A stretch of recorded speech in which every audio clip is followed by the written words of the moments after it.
ఇక వార్తలు చూద్దాం. తెలంగాణ సంస్కృతి సాంప్రదాయాలను చాటే ప్రధాన పండుగల్లో ఒకటైన బోనాల ఉత్సవాలు నేటి నుంచి ప్రారంభం కానున్నాయి. గోల్కొండ జగదాంబిక అమ్మవారికి తొలి పూజ నిర్వహించడంతో బోనాల సంబరాలు ప్రారంభమవుతాయి. మొదటి పూజలో భాగంగా అమ్మవారికి మొదటి నజరోద్భనం సమర్పించున్నారు. ఈవేళ లంగర్ హౌస్ చౌరస్తా నుంచి భారీ ఊరేగింపుతో గోల్కొండ కోటకు నజర్ బోనం తొట్టెలను తీసుకువెళ్లనున్నారు. మధ్యాహ్నం 1 గంట ప్రాంతంలో ప్రారంభమయ్యే ఊరేగింపు రాత్రి 8 గంటలకు కోటపై ఉన్న అమ్మవారి ఆలయానికి చేరుకోనుంది. ప్రభుత్వం తరపున అమ్మవారికి మంత్రులు పట్టు వస్త్రాలు సమర్పిస్తారు. జూలై 10న సామూహిక బోనాల ఊరేగింపు నిర్వహించనున్నారు. డప్పుల వాయిద్యాలు, పోతురాజుల నృత్యాలు, శివశక్తులతో కలిసి అంగరంగ వైభవంగా అమ్మవారికి నైవేద్యం తీసుకుని వెళ్లి బోనం సమర్పించారు. ఇక ఈ వేడుకలకు లంగర్ హౌస్, గోల్కొండ వేదిక కానుంది. కొత్త డిస్పెన్సరీలను వెంటనే ఏర్పాటు చేయాలని కార్మిక శాఖ మంత్రి మల్లారెడ్డి ఆదేశించారు. అందుకు అన్ని వసతులతో కూడిన భవనాలను గుర్తించాలని సంబంధిత అధికారులకు ఆయన సూచించారు. ఈఎస్ఐసి రీజనల్ బోర్డు మీటింగ్ మంత్రి మల్లారెడ్డి అధ్యక్షతన కొనసాగింది. ఈ సందర్భంగా ఈఎస్ఐసి వసతుల తదితర అంశాలపై మంత్రి చర్చించారు. కొత్తగా ఏర్పాటు చేయబోయే 15 డిస్పెన్సరీలకు అనువైన భవనాలు గుర్తించి త్వరితగతిన ప్రారంభించాలని చెప్పారు. ఈఎస్ఐసి నుంచి 442 కోట్ల రూపాయలు రావాల్సి ఉండగా 228 కోట్ల రూపాయలు మాత్రమే కేటాయించడంపై అసహనం వ్యక్తం చేశారు. పూర్తి మొత్తంలో నిధులు రాబట్టేందుకు చర్యలు చేపట్టాలని ఆదేశించారు. ఉద్యోగాల భర్తీ చేస్తామని ప్రభుత్వం ప్రకటించగానే పోటీ పరీక్షల శిక్షణా కేంద్రాలకు డిమాండ్ పెరిగింది. ఈ నేపథ్యంలో సీఎం కేసీఆర్ ఆదేశాల మేరకు ప్రతి నియోజకవర్గంలో విద్యార్థులకు నాణ్యమైన ఉచిత కోచింగ్ ఇవ్వనున్నట్లు విద్యాశాఖ మంత్రి సబితా ఇంద్రారెడ్డి తెలిపారు. ఇక బడంగ్పేట్ కార్పొరేషన్ పరిధిలో సుమారు 300 మందికి నాణ్యమైన కోచింగ్ ఇస్తామని చెప్పారు. రాష్ట్ర వ్యాప్తంగా 365 పరీక్షా కేంద్రాల్లో ఉదయం 11 గంటల నుంచి మధ్యాహ్నం 1 గంట వరకు పరీక్షలు జరగనుంది. పరీక్షా కేంద్రంలోని గంట ముందే అభ్యర్థులు అనుమతిస్తామని అధికారులు తెలిపారు. పరీక్ష ప్రారంభమైన తర్వాత 1 నిమిషం ఆలస్యమైన అనుమతించమని స్పష్టం చేశారు. ఈ విషయాన్ని అభ్యర్థులు వారి తల్లిదండ్రులు దృష్టిలో ఉంచుకోవాలని సూచించారు. పరీక్ష రాసేవారు తప్పకుండా 10 గంటలకే ఎగ్జామ్ సెంటర్కు చేరుకోవాలని విజ్ఞప్తి చేశారు. తెలంగాణ రాష్ట్రంలో ప్రభుత్వ శాఖల్లో ఉన్న అన్ని ఖాళీలను కూడా గుర్తించి అన్ని ఖాళీలను ఫిలప్ చేయాలనే ఉద్దేశంతో దాదాపుగా 91,000 ప్రభుత్వ ఉద్యోగాలను ఫిలప్ చేయాలని, దాంట్లో 91,000లో 11,000 కాంట్రాక్ట్ సంబంధించిన ఎంప్లాయీస్ ఎవరైతే ఉన్నారో వాళ్ళని రెగ్యులరైజ్ చేయాలని. ఎందుకంటే గతంలో ఎన్నికలప్పుడు గౌరవ ముఖ్యమంత్రి గారు మొదటిగా ముఖ్యమంత్రి అవుతున్న సందర్భంలో తెలంగాణ రాగానే ఆ ఎన్నికలప్పుడు ఇచ్చిన హామీ, కాంట్రాక్ట్ వాళ్ళు ఎవరైతే ఉన్నారో ఎంప్లాయీస్ వాళ్ళందరినీ రెగ్యులరైజ్ చేస్తానని గతంలో ఇచ్చిన హామీ మేరకు మొన్నటి వరకు కోర్టులో నడుస్తున్న సందర్భంలో పెండింగ్లో ఉన్న అంశం ఈ 91,000 ఉద్యోగాలలో 11,000 ఉద్యోగాలను ఫిలప్ చేయాలనేది ముఖ్యమంత్రి గారు ఇచ్చిన ఆదేశం. మిగతా 80,000 ఉద్యోగాలు అన్ని డిపార్ట్మెంట్స్ సంబంధించి ప్రతి డిపార్ట్మెంట్ రివ్యూ చేసుకొని కూడా ఖాళీ లేకుండా ఉండాలని, అన్ని ఫిలప్ చేయాలని ఆలోచనతో 80,000 ఉద్యోగాలను డిక్లేర్ చేయడం జరిగింది. మిగతా అందరికంటే కూడా ఈ రాష్ట్రంలో అన్ని మున్సిపల్ కార్పొరేషన్స్ కావచ్చు, మండలాలు కావచ్చు, ఏదైనా అంటే మన బడంగ్పేట్ మున్సిపల్ కార్పొరేషన్కు మంచి అవకాశం ఉంది. రీసెంట్గానే ఒక లైబ్రరీ కూడా మనకు ఓపెన్ జరిగింది. అక్కడనే అదే పై ఫ్లోర్లో కోచింగ్ సెంటర్ ఉండి మళ్ళీ కింది ఫ్లోర్లోనే లైబ్రరీ ఉండడం అనేది నిజంగా లక్ష్యం ఛేదించాలనుకున్న విద్యార్థులకు మున్సిపల్ కార్పొరేషన్లో ఒక బంగారు అవకాశంగా మనం చెప్పవచ్చు. అదేవిధంగా ఏదైతే ఈరోజు మెటీరియల్ కూడా దీని వస్తున్న సందర్భంగా మరి బడంగ్పేట్ మున్సిపల్ కార్పొరేషన్ అన్ని రంగాలల్లో, లేకపోతే విద్యా విషయంలో కావచ్చు, ఇంకే విషయంలో కూడా స్కూల్స్, ఇవన్నీ విషయంలో కూడా డెవలప్మెంట్, బడుగు బలహీన వర్గాలు ముఖ్యంగా పేదలకు అందరికీ కూడా డెవలప్మెంట్ అన్ని కార్యక్రమం చేస్తున్నాం. కాబట్టి ఈ అవకాశాన్ని బాగా ఉపయోగించుకోవాలి విద్యార్థులు. ఎందుకంటే ఎక్స్పీరియన్స్ ఉన్న వాళ్ళు చెప్తేనే అది అర్థమవుతుంది. కాబట్టి ఈ కాంపిటేటివ్ ఎగ్జామ్స్ చదువుకోవాలంటే 100 మందిలో కూర్చొని చదివే వాళ్ళు కొంతమంది ఉన్నా అక్కడ ఆర్థిక పరిస్థితులని దృష్టిలో పెట్టుకొని ఎంత ఫీజు అయినా సరే కట్టి 2-3 నెలలు కోచింగ్ తీసుకునే వాళ్ళు ఉంటారు. కానీ పేదలున్న ఏరియాలో మరి బిలో పావర్టీ ఉన్న వాళ్ళు కూడా ఎవరైనా ఈ అవకాశాన్ని సద్వినియోగం చేసుకోవాలని ప్రభుత్వం తీసుకున్న ఈ నిర్ణయానికి కట్టుబడి బడంగ్పేట్ మున్సిపల్ కార్పొరేషన్ తరఫున మరి ఈరోజు కాంపిటేటివ్ ఎగ్జామ్స్కి కోచింగ్ సెంటర్ని ఏర్పాటు చేయడం, మరి మన విద్యాశాఖ మంత్రి గారు సబితా ఇంద్రారెడ్డి మేడం గారి ఆధ్వర్యంలో మరి బడంగపేట మున్సిపల్ కార్పొరేషన్ తరఫున పెట్టినటువంటి ఈ కాంపిటేటివ్ ఎగ్జామ్స్కి విద్యార్థులందరూ హాజరయ్యి కోచింగ్ సెంటర్ని వినియోగించుకోవాలని కోరుకుంటున్నాను. తెలంగాణ ప్రజలు డబుల్ ఇంజిన్ సర్కార్ను కోరుకుంటున్నారన్నారు బీజేపీ ఎంపీ లక్ష్మణ్. ప్రధాని బహిరంగ సభ తర్వాత రాష్ట్ర రాజకీయాల్లో పెను మార్పులు వస్తాయని అన్నారు. సిటీలో ఫ్లెక్సీ రాజకీయాలు చూస్తూ ఉంటే కేసీఆర్ అభద్రతాభావం అర్థమవుతుందని అన్నారు. బీజేపీ స్టేట్ ఆఫీసులో మోదీ బహిరంగ సభ పోస్టర్ను లక్ష్మణ్ ఆవిష్కరించారు. తెలంగాణలో కూడా ప్రజలైతే కోరుకుంటున్నారో ఈ కార్యవర్గ సమావేశాల అనంతరం బహిరంగ సభ అనంతరం రాష్ట్ర రాజకీయాల యొక్క ముఖ చిత్రమే మారిపోయే పరిస్థితి ఇవాళ స్పష్టంగా కనపడుతుంది.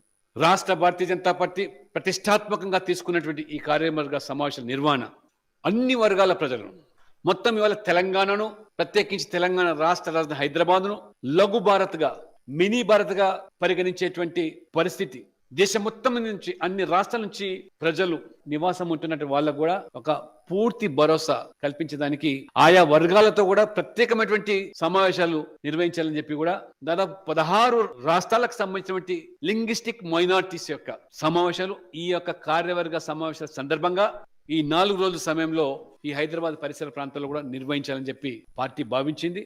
ఈ కార్యవర్గ సమావేశాలు చాలా ప్రత్యేకత సంతరించుకుంది.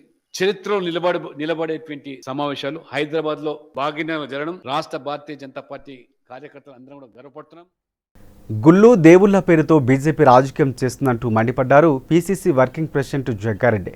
8 ఏళ్లలో తెలంగాణకు మోదీ ప్రభుత్వం ఏం చేసిందని ప్రశ్నించారు. యూపీ సీఎం యోగి ఆదిత్యనాథ్ భాగ్యలక్ష్మి టెంపుల్కు వెళ్లి అమ్మవారిని ఏమని మొక్కుతారు అని ప్రశ్నించారు.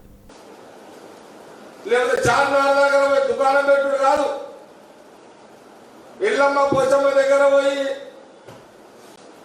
నాటకాలు వేసుడు కాదు.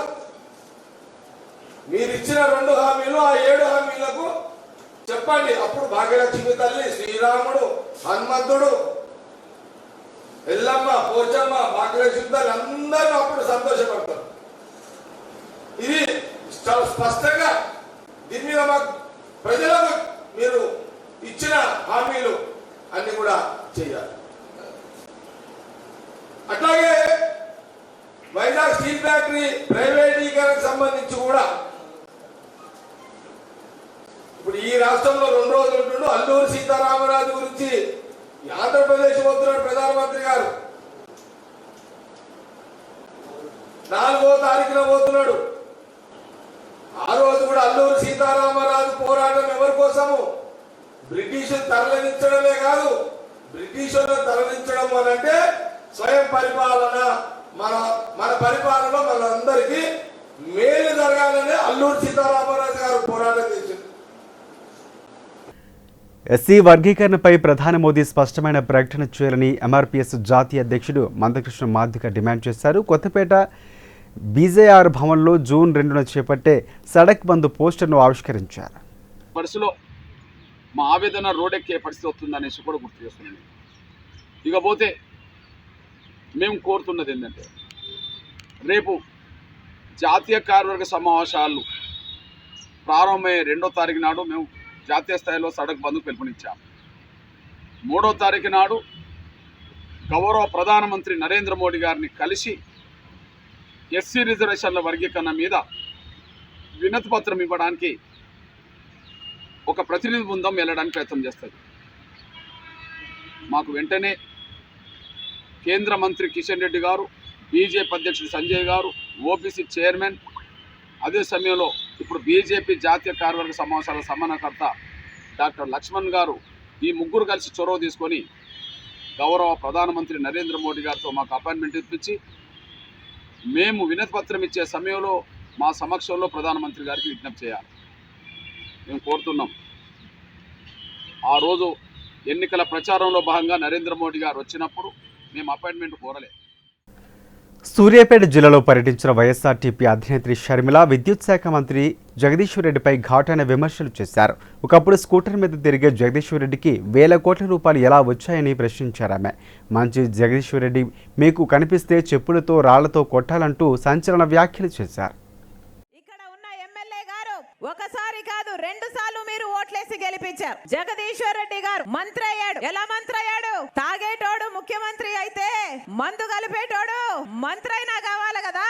అంతే కదా, అందుకే కదా వీళ్ళ పాలన తీరు ఎలా ఉంది, తాగుబోతూ తాగి పండినట్టు ఉంది వీళ్ళ పాలన తీరు కదా. స్కూటర్ లో తిరిగేవాడు ఈ ఎమ్మెల్యే ఇప్పుడు 5,000 కోట్లకు పైగానే ఆస్తులు సంపాదించాడట. ఎలా సంపాదించాడు? అన్ని మాఫియాలు, అన్ని దందాలు, అన్ని కాంట్రాక్టర్లు ఈయన బినామీలమే అంట కదా. ఈయన మాట చెప్పందే చీమైనా కదలదంట కదా. ఎవడైనా మాట్లాడితే కేసులు పెడతాడు, దౌర్జన్యం చేస్తాడు, వాళ్ళని జైళ్లలో పెడతారు, లేకపోతే ఉద్యోగాలుంటే పీకిచ్చేస్తారు. అంతకంటే ఏం చేతనైతుంది? శాండ్ మాఫియా ఈయనదే, లిక్కర్ మాఫియా ఈయనదే, రియల్ ఎస్టేట్ మాఫియా ఈయనదే. ఆఖరికి అసైన్డ్ భూముల్ని వదిలిపెట్టాడట, ప్రభుత్వ భూముల్ని వదిలిపెట్టాడట, చెరువులను కూడా కబ్జా చేసే మనగాడట ఈ ఎమ్మెల్యే. ఆఖరికి చెరువులను కూడా కబ్జా చేస్తాడట, దాంట్లో లేఅవుట్లు వేస్తాడట, అమ్ముకుంటాడట. ఈయన స్వార్థం కోసం కలెక్టరేట్ ఆఫీసును కూడా మూవ్ చేసిన ఘనత ఈ ఎమ్మెల్యేకు ఉంది అంటే సిగ్గుండాలి కదా. ప్రజలు ఒక్కసారి కాదు 2 సార్లు ఎన్నికేసేసారే, నేను ఏం చేస్తున్నాను ప్రజలు చూస్తున్నారన్న సోయన్న ఉండాలి కదా. జూలై 20న లింగంపల్లిలో షాహీన్ అకాడమిక్ ఇంటెన్సివ్ కేర్ యూనిట్ను ప్రారంభించనున్నామని షాహీన్ సంస్థల వ్యవస్థాపకుడు డాక్టర్ అబ్దుల్ ఖరీద్ తెలిపారు. విద్యార్థుల్లో వ్యక్తిత్వ వికాసాన్ని పెంపొందించడమే తమ విద్యాసంస్థ ప్రత్యేకతని చెప్పారు. బషీర్బాగ్లోని మీడియా ప్లస్ ఆడిటోరియంలో ఏర్పాటు చేశారు. ఇక ఈ సమావేశంలో ఇంటర్లో షాహీన్ మలక్పేట కాలేజీ విద్యార్థి స్టేట్ 3వ ర్యాంకు సాధించారన్నారు. ఫలితాల్లో సత్తా చాటిన విద్యార్థులు అభినందించారు. एक कल्चर, एक डिसिप्लिन देकर उनको आगे बढ़ाने का डॉक्टर साहब का टारगेट है. डॉक्टर साहब आईसीयू के माहिर हैं. अब एआईसीयू को पसंद करके हैदराबाद की नस्ल के लिए इसकी अहमियत को महसूस करते हुए मुझे बड़ी खुशी हुई जब डॉक्टर साहब बोले कि मैं इंस्टीट्यूशन में और बड़े करने में इंटरेस्टेड नहीं हूँ, ये आईसीयू शुरू करूँगा.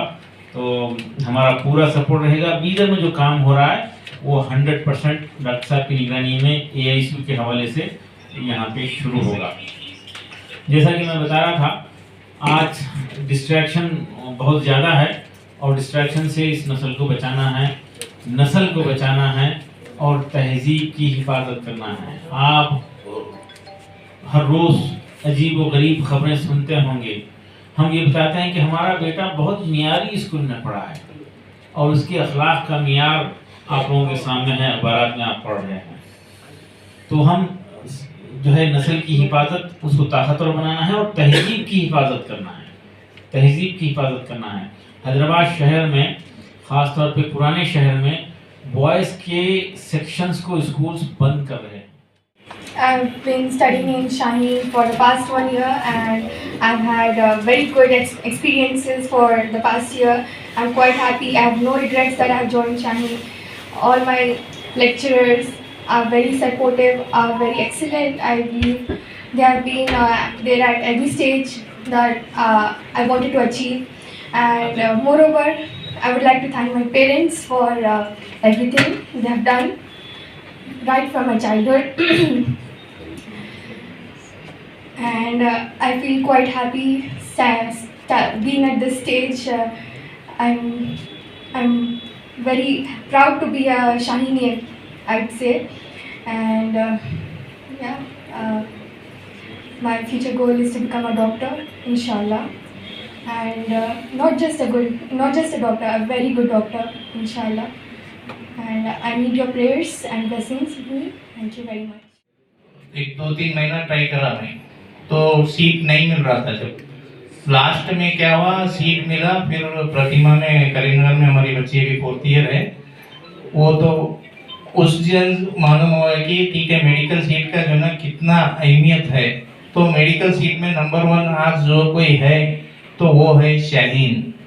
शाहीन का नाम जो है ना गंगा जमुना का तहजीब है. ये हमारा पूरा जो है ना बीदर में ऐसा ही है और हैदराबाद में भी अभी कम से कम जो है ना 5-6 ब्रांच चल रहे हैं. अभी एक्चुअल जो है ना हैदराबाद में कम से कम 100 ब्रांच करने का हमारा पहले से ये मुद्दा है.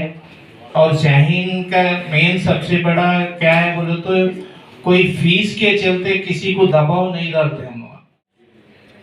My studies are going good and the lecturers are really nice. I can understand everything they teach me and I'm really happy that I joined Shaheen. What was your environment when you joined Shaheen? I was afraid at the starting but I got used to the environment. Were the children friendly with you? How was the management dealing with you?